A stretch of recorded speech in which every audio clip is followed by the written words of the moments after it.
It's just me, Ava Santina, today. I've spent Sunday speaking to anyone and everyone from cabinet down to advisors and commentators on who could be the next deputy leader. So strap in for a comprehensive guide on who to look out for as we head into conference. When Angela Rayner left government over her failure to pay the correct amount of stamp duty on a new home, she resigned from both her government and Labour Party roles. That's left a vacancy the Prime Minister cannot fill with a direct appointment, the deputy leader. The Labour Party's National Executive Committee, or the NEC, have met today, that's Monday, to decide on how the internal election will work. Let me lay out the small print. Hustings with MPs will be this Wednesday. MP nominations close 5 p.m. Thursday. Candidates will need to seek local party, union or affiliate nominations between September 13th to the 27th, and then the membership vote will be open from October 8th to the 23rd. There hasn't been a leadership contest since 2020, and there have been a number of rule changes made to how the inner machinations work since then. For starters, in 2021, the nomination threshold for any leadership contender was raised from 10% of Labour MPs to 20%. That means a deputy leadership candidate must now secure significantly more backing from MPs before appearing on a ballot. Most of the MPs I spoke to yesterday said this was a significant barrier to entry and could prohibit certain candidates from throwing their hat into the ring. The rule allowing registered supporters who pay a one-off fee to vote in leadership elections was also scrapped in 2021 by Keir Starmer. This means voters will have to have been a member of the party for 6 months in order to be eligible to vote. So that means only current members will be allowed to vote for deputy leader. As you'll notice, the NEC have chosen a very short timeline, leading some MPs to suggest there could be a stitch-up to elect a blue Labour candidate.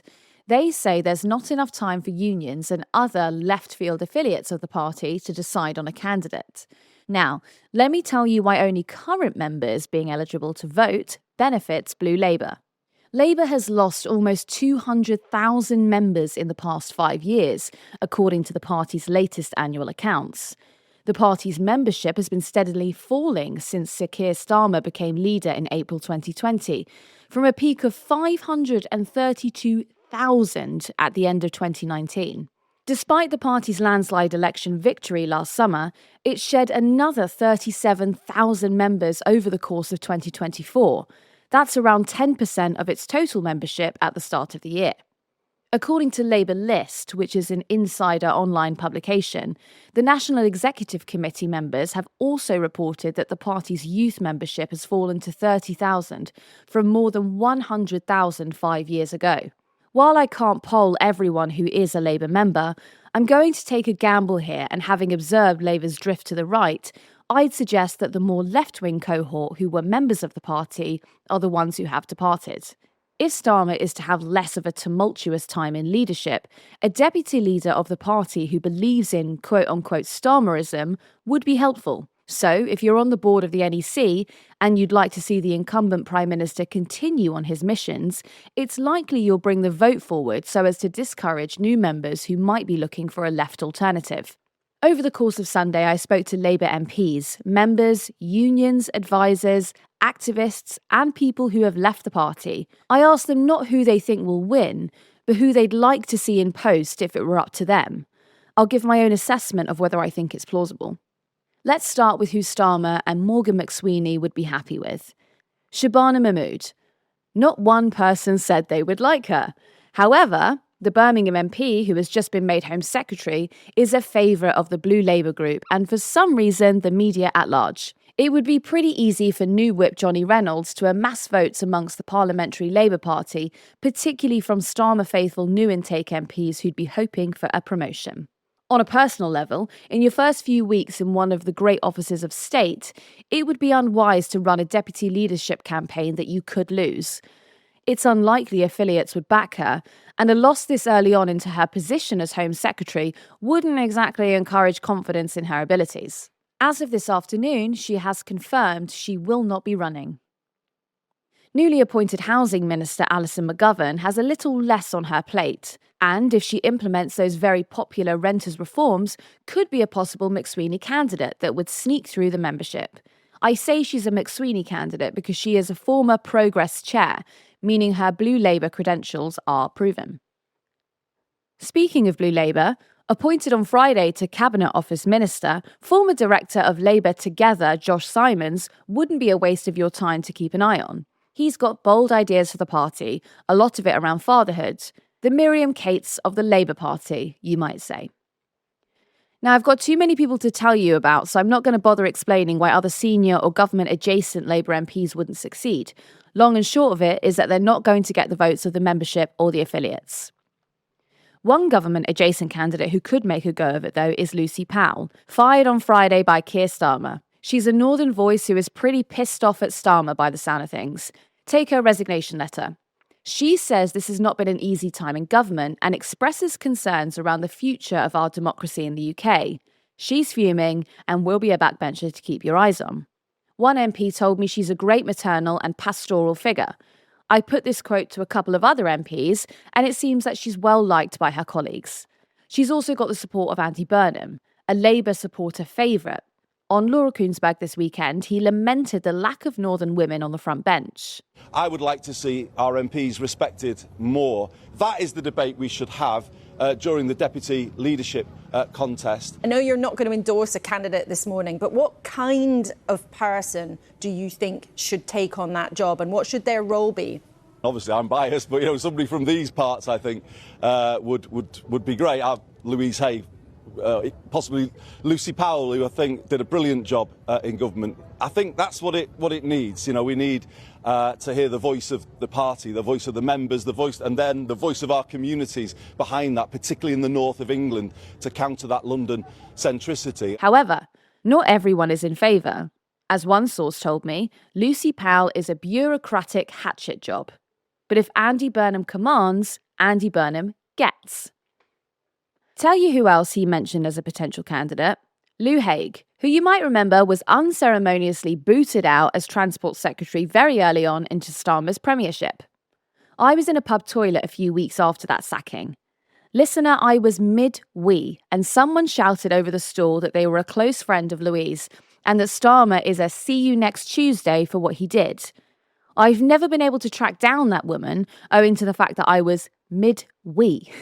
If you're listening, my DM's are open and I'd love to hear more about that. The consensus is as follows. Respected by the unions, but she's never come clean about her conviction.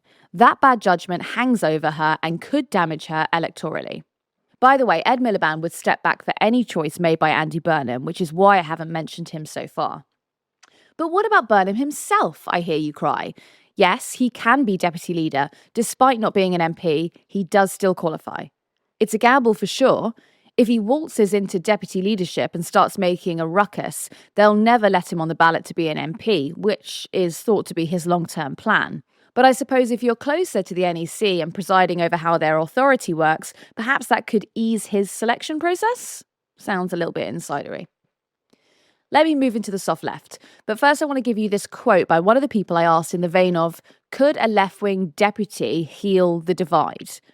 They said, there might be one or two vanity campaigns from people traditionally aligned with the Labour left, but they've long since proved themselves meek and inert in the face of a total right-wing takeover of the Labour Party, and they've lost the support and respect of anybody who might have considered voting for them, if they hadn't already left Labour and swore never to return. Brutal. Anyway, here are some of the candidates. Miata Fahnbulleh was suggested, but she's a London MP, former civil servant, and not very well known. None of those play in your favour in this political climate. She is, however, working class and a woman. Wouldn't hurt Labour to have that sort of representation right now. The membership could look towards Rosena Allin-Khan, an accident and emergency doctor who was unceremoniously ousted by Keir Starmer at the start of his premiership. She also had her trade envoy privileges taken away, having stood against the party on unpopular reforms made over the last year. Allin-Khan has something that not all of the other candidates have, a principled position on the Israel-Gaza conflict, which would put her in good stead. There's also Dawn Butler from the left ranks of the party who wants to be London mayor. The question is, does this help or hinder her bid?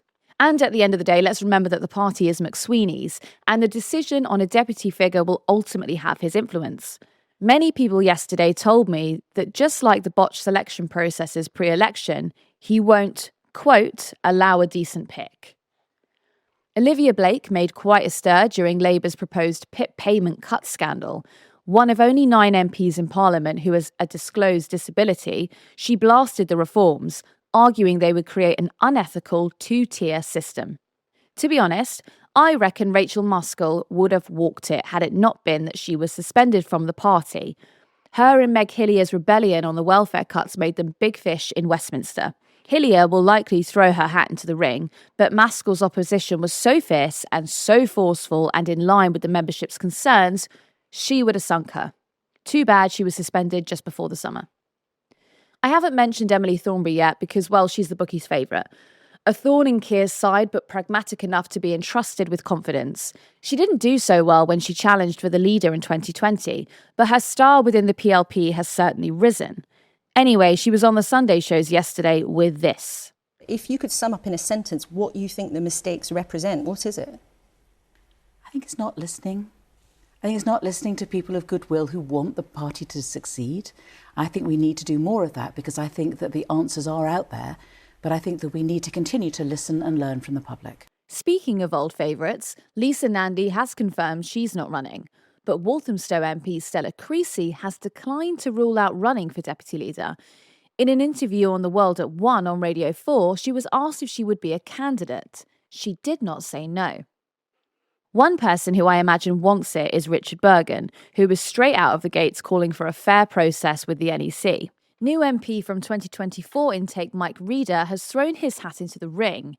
He made headlines only last month after being spotted using ChatGPT to respond to constituents on the train. And I suppose this opens up another conversation about how many 2024 intake will throw their hat into the ring. You could look towards the Labour Growth Coalition, where MPs like Lola McAvoy or even Chris Curtis may decide they could be a viable candidate. Okay, now I'll give you the unanimous choice, and one I do actually believe could win the unions and the membership. It's MP for Norwich South, Clive Lewis. Problem is, could he win the PLP? I've interviewed him a number of times before. Actually, I've interviewed a lot of these people, and they're all across the Joe YouTube channel, so maybe go and have a look at that, because I've been here for quite some time and I don't want to bore you. Speaking of the left, I'm going to leave you with this quote, because I think it answers the question of whether there could be a unifying force that could bring the left back into the party. They told me, it doesn't matter who becomes deputy on a sinking ship.